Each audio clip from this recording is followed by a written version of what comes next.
नमस्कार दोस्तों, स्वागत है आप सभी का। सच्ची श्रद्धा से कमेंट में जरूर लिखे हर हर महादेव, राधे राधे। देवों के देव महादेव सदैव आप पर अपनी कृपा बनाए रखे। दोस्तों, आज की जो कहानी है वो बहुत ही ज्ञानवर्धक और बहुत ही मोटिवेशनल है। दोस्तों, आज के वीडियो में हम बात करेंगे आखिर पत्नी की वो कौन सी 3 चीज होती है जो हर पुरुष को देखना चाहिए। दोस्तों, जो पुरुष अपने पत्नी के इन 3 चीजों को देखता है वह अपने जीवन में कभी भी गरीब नहीं रहता। उसके घर में सदैव मां लक्ष्मी का वास रहता है और मां लक्ष्मी की कृपा दृष्टि उनके ऊपर सदैव बनी रहती है। दोस्तों, आज की वीडियो में हम बताएंगे कि आखिरकार वह कौन सी 3 चीजें हैं जो हर पुरुष को अपनी पत्नी के देखनी चाहिए। दोस्तों, उससे पहले आप सभी से निवेदन है, यदि चैनल पर आप लोग नए हैं या चैनल पर पहली बार आए हैं तो कृपया करके चैनल को सब्सक्राइब कर ले, क्योंकि दोस्तों हम अपने चैनल पर रोजाना ऐसे ही ज्ञानवर्धक और मोटिवेशनल वीडियो अपलोड करते रहते हैं। चलिए तो दोस्तों शुरू करते हैं आज की इस प्यारी सी वीडियो और इस प्यारी सी कहानी से। जानते हैं कि पत्नी की वह कौन सी 3 चीज है जो हर पुरुष को अपनी पत्नी की देखनी चाहिए। दोस्तों, एक बार की बात है, किसी गांव में एक आदमी रहा करता था। दोस्तों, वह आदमी अपनी पत्नी से बहुत परेशान था, क्योंकि उसकी पत्नी अपने पति से बात बात पर लड़ाई झगड़ा करती थी।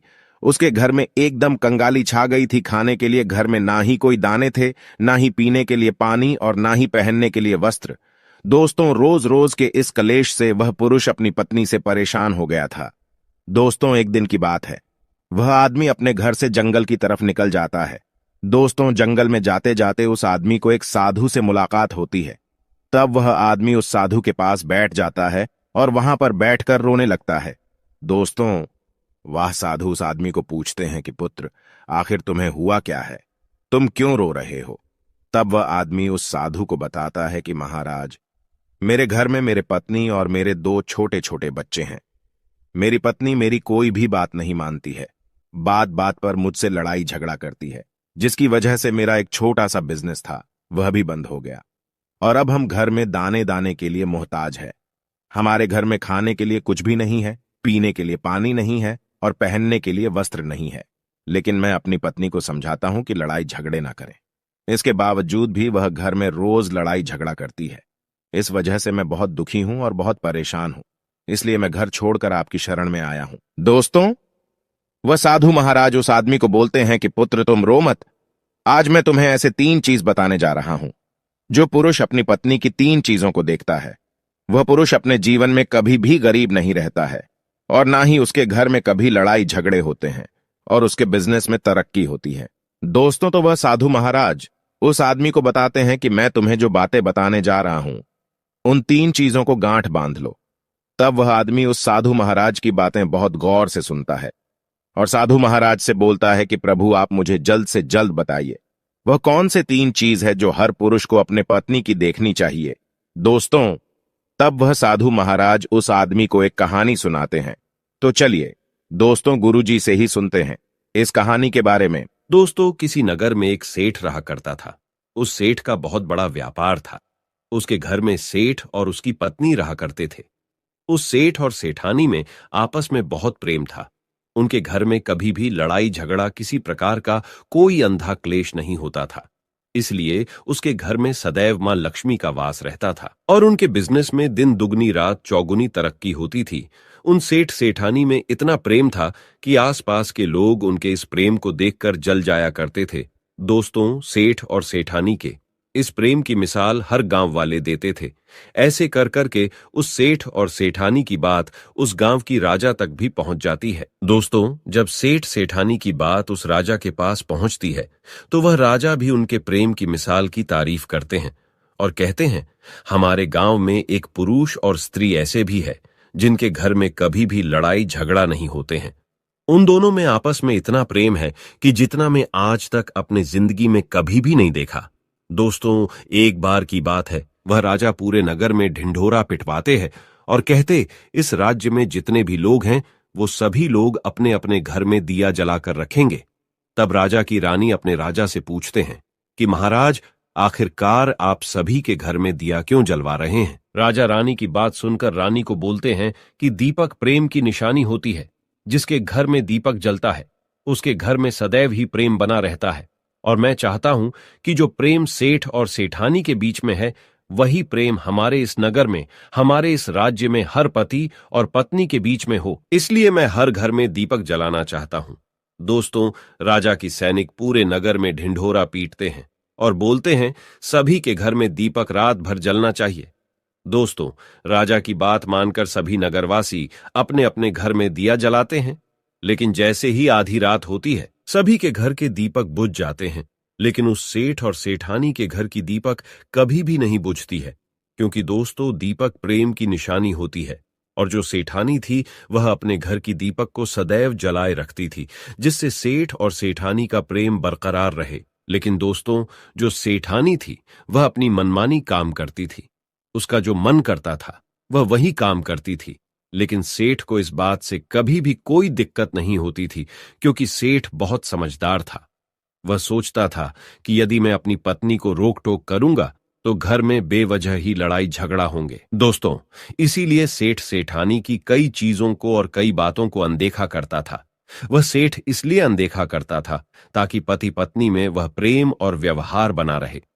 एक दिन की बात है दोस्तों, राजा और रानी अपने छत के ऊपर खड़े होकर अपने नगर का नजारा देख रहे थे, और वह राजा और रानी देखते हैं कि उनके पूरे राज्य में अंधेरा था, लेकिन सिर्फ एक सेठ और सेठानी का ही गांव का घर था जहां दीपक जल रहा था। दोस्तों, तब राजा रानी से बोलता है कि देखो सेठ और सेठानी में कितना प्रेम है। सभी के घरों का दीपक बुझ गया है, लेकिन सेठ और सेठानी के घर का दीपक अभी भी जल रहा है। इसका मतलब यह है कि इस सेठ और सेठानी में बहुत ही ज्यादा प्रेम है। तब रानी अपनी राजा से बोलती है कि महाराज, सेठ और सेठानी में जो भी प्रेम है वो इसलिए है क्योंकि सेठानी समझदार है, इसलिए सेठ के घर में प्रेम है। दोस्तों, जब राजा रानी की बात सुनता है तब राजा बोलता है कि नहीं महारानी, यहां पर सेठ ज्यादा समझदार है, इसलिए उनके घर में कभी भी लड़ाई झगड़ा नहीं होती है। दोस्तों, रानी बोलती है कि सेठानी समझदार है। राजा बोलते हैं कि नहीं, सेठ समझदार है। दोस्तों, सेठ और सेठानी की बात को लेकर राजा और रानी में बहस होने लगा। तब राजा बोलता है कि देखो, हमें बहस करने की जरूरत नहीं है, क्यों ना हम दोनों उनका एक परीक्षा ले। परीक्षा में जो पास होगा वही समझदार होगा। राजा और रानी अपने बात से सहमत हो गए और उन दोनों की परीक्षा के लिए तैयार हो जाती है। दोस्तों, तब राजा अपने महल में जाता है और अपनी दासी को बुलाता है, और वह अपने दासी से बोलता है, उस सेठ के पास जाओ और जो जो प्रश्न मैं तुमसे बोल रहा हूं वह तुम सेठ को बोलना। वह दासी बोलती है, ठीक है महाराज। फिर वह दासी राजा की बात सुनकर सेठ के पास जाती है। उसी समय ही सेठ की पत्नी बाजार गई थी कुछ सामान लेने के लिए। दोस्तों, तो वह राजा की दासी सेठ से बोलती है कि सेठ जी, मैं राजमहल से आई हूं, राजा साहब ने मुझे भेजा है। दोस्तों, वह सेठ उस दासी को बोलता है कि बताइए, मैं आपकी क्या सेवा कर सकता हूं। आप बैठिए, मैं आपके लिए पानी लेकर आता हूं। तब वह दासी सेठ से बोलती है, नहीं सेठ जी, मैं राजा की दासी हूं, बस आपके पास राजा के समाचार लेकर आई हूं। दोस्तों, तब वह सेठ बोलता है कि ठीक है दासी, आप मुझे बताइए, राजा साहब ने क्या समाचार भेजा है मेरे लिए। तो दोस्तों, वो दासी सेठ से बोलते हैं कि सेठ जी, राजा साहब ने मुझे ये बोले हैं, यदि तुम अपनी पत्नी को छोड़ देते हो तो वह तुम्हें खूब सारे हीरे और जवाहर देंगे, तुम्हें राजमहल में एक अच्छे पोस्ट पर नौकरी भी देंगे। लेकिन सेठ राजी नहीं हुए। दूसरी बात, रानी ने राजा से बोला था कि नहीं, सेठ समझदार नहीं है, सेठानी समझदार है। दोस्तों, सेठ और सेठानी के बातों को लेकर राजा और रानी में फिर से कहासुनी होने लगी। तब रानी राजा से बोलती है कि तुमने सेठ की परीक्षा ली है, मैं भी सेठानी की परीक्षा लेना चाहती हूं। तब इससे बात क्लियर हो जाएगा कि सेठ और सेठानी में कौन ज्यादा समझदार है। तो वह राजा रानी को आदेश देता है कि प्रिय, तुम भी एक बार सेठानी की परीक्षा ले लो।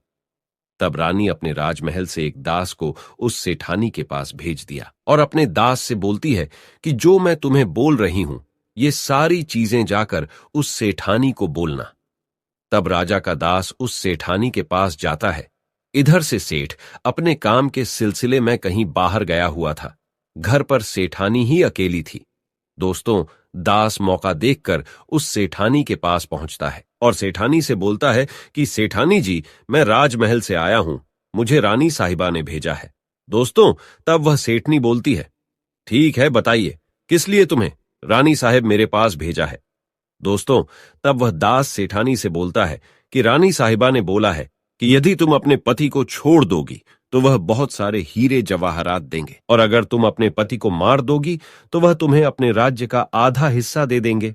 दोस्तों, दास की बात सुनकर सेठानी तैयार हो जाती है और कहती है, ठीक है, यदि रानी साहिबा अपने राज्य की आधा हिस्सा मुझे देंगी तो मैं अपने पति को मार दूंगी। दोस्तों, तब उस राजा का दास उस सेठानी से बोलता है कि मुझे कैसे पता चलेगा कि तुमने सेठ जी को मार दिया है।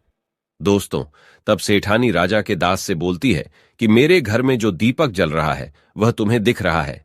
तब दास बोला, हां, दिख रहा है। तब सेठानी उस राजा के दास से बोलती है कि जब मैं अपने पति को मार दूंगी तो मैं यह दिया बुझा दूंगी तो तुम्हें पता चल जाएगा कि मैं अपने पति को मार दिया है। अब वह दास सेठानी की बात सुनकर राजमहल को वापस लौट जाता है और राजा और रानी से ये सारी बात बताता है। सेठानी की बात सुनकर रानी बहुत अचंभित हो जाती है और रानी को स्त्री जाति से नफरत होने लगती है। दोस्तों, तब वह राजा अपने सारे दास दासियों के साथ सारे सैनिकों को बुलाता है और बोलता है, देखो, मैं यह नहीं चाहता हूं कि राजा और रानी के वजह से किसी निर्दोष की जान जाए। तुम ऐसा करो, उस सेठानी के घर जाओ और उस सेठ को सारी बातें बता दो और उस सेठ को बचा लो। दोस्तों, इधर दास और दासी सेठानी के घर पर जाते हैं और सोचते हैं कि सेठानी तो सेठ को रात में मारेगी और दिया भी बुझाएगी। इससे पहले ही हम सेठानी के घर में हमला बोल देते हैं। दोस्तों, इधर रात भी नहीं हुई थी, शाम का समय था, और जैसे ही राजा के सैनिक सेठानी के घर पर धावा बोलते हैं तो देखते हैं कि सेठ पहले से ही मरा हुआ है। दोस्तों, तब राजा और रानी के दास दासी उस सेठानी से बोलते हैं, सेठ जी तो मरा पड़ा है, लेकिन सेठ को तो तुम्हें रात में ही मारने के लिए बोला गया था। दोस्तों, तब वह सेठनी उस दास और दासी से बोलती है कि सेठ को तो मुझे मारना ही था, रात में तो मुझे दिया बुझाना था, इसलिए सेठ को तो मैंने दिन में ही जहर देकर मार दिया है। अब मेरा काम है सिर्फ दिया बुझने का। दोस्तों, वह सैनिक उल्टे पांव उस सेठ के घर से राजा के दरबार में भागें जाते हैं और राजा को सारी बातें बताते हैं। दोस्तों, राजा क्रोध से आग बबूला हो जाता है और उसको स्त्रियों से घृणा होने लगती है और वह अपने सैनिकों को भेजता है कि उस सेठानी को बंदी बनाकर लाए। तब राजा के सैनिक उस सेठानी को बंदी बनाकर राजा के राज दरबार में पेश करते हैं। दोस्तों, तब वह राजा उस सेठानी को कारावास में डलवा देता है और वह राजा समस्त स्त्री जाति से नफरत करने लगता है। दोस्तों, वह साधु इस कहानी को गांव के उस आदमी को सुनाता है। तब साधु उस आदमी से बोलता है, अब तुम्हें समझ में आ गया होगा कि स्त्री की वह कौन सी 3 चीजें हैं जो हर कोई पुरुष को देखना चाहिए। वह आदमी साधु से बोलता है कि महाराज, मुझे अभी भी समझ में नहीं आया, स्त्री की वह कौन सी 3 चीजें हैं जो हर पुरुष को देखना चाहिए। दोस्तों, तब वह साधु उस आदमी को बताते हैं कि हर पुरुष को अपने स्त्री के सबसे पहली चीज यह देखनी चाहिए कि वह कहां पर आ जा रही है। दोस्तों, जो पुरुष अपनी स्त्री की यह चीज देखता है कि पत्नी वहां पर आ रही है, वहां पर जा रही है, तो उसके घर में कभी लड़ाई झगड़ा नहीं होते हैं और वह अपनी पत्नी के ऊपर नियंत्रण कर पाता है। दूसरी चीज है, पुरुष को पत्नी के अंदर ये चीज देखनी चाहिए कि उसकी पत्नी के बोलचाल कैसी है, वह अपने पति की इज्जत कर रही है कि नहीं, अपनी पति की बात मान रही या फिर नहीं। जो स्त्री अपने पुरुष की बात नहीं मानती है, अपने पति की इज्जत नहीं करती है, वह अपने पति के साथ कुछ भी कर सकते हैं, जैसे कि उस सेठानी ने उस सेठ के साथ किया था। इसलिए हर पुरुष को अपनी पत्नी की यह चीज देखनी चाहिए। तीसरी चीज, वह साधु उस आदमी को बताता है कि हर पुरुष को पत्नी के चाल चलन जरूर देखना चाहिए। दोस्तों, जो पुरुष अपने पत्नी के चाल चलन देखता है और उसके चाल चलन पर उससे ज्यादा प्रेम नहीं करता है, उसको अपने कंट्रोल में करके रखता है, तो उसके घर में लड़ाई झगड़ा कभी भी नहीं होते। दोस्तों, जो स्त्रियां अपने घर पर मनमानी चलाती हैं और पति की बातों को नहीं मानती है, उनके घर में इस तरीके की मुसीबत आती है। दोस्तों, ये 3 बातें वह साधु महाराज उस आदमी को बताता है और फिर वह आदमी इन 3 चीजों को गांठ बांध लेता है और साधु को प्रणाम करके अपने घर पर चला जाता है। दोस्तों, मैं उम्मीद करता हूं आपको इस कहानी से बहुत कुछ सीखने को मिला होगा। दोस्तों, सच्ची श्रद्धा से कमेंट में जरूर लिखें, हर हर महादेव, राधे राधे देवों के देव, महादेव सदैव आप पर अपनी कृपा बनाए रखे। इस वीडियो को लाइक करें अपने दोस्तों के साथ शेयर करें और हमें सब्सक्राइब करना ना भूलें। और हां, इस वीडियो से कोई भी सवाल है तो आप कमेंट बॉक्स में जरूर लिखें, और आपके पास कोई भी सवाल नहीं तो हर हर महादेव जरूर लिखें, क्योंकि आपके कमेंट से वीडियो बनाने का मोटिवेशन मिलता है। धन्यवाद।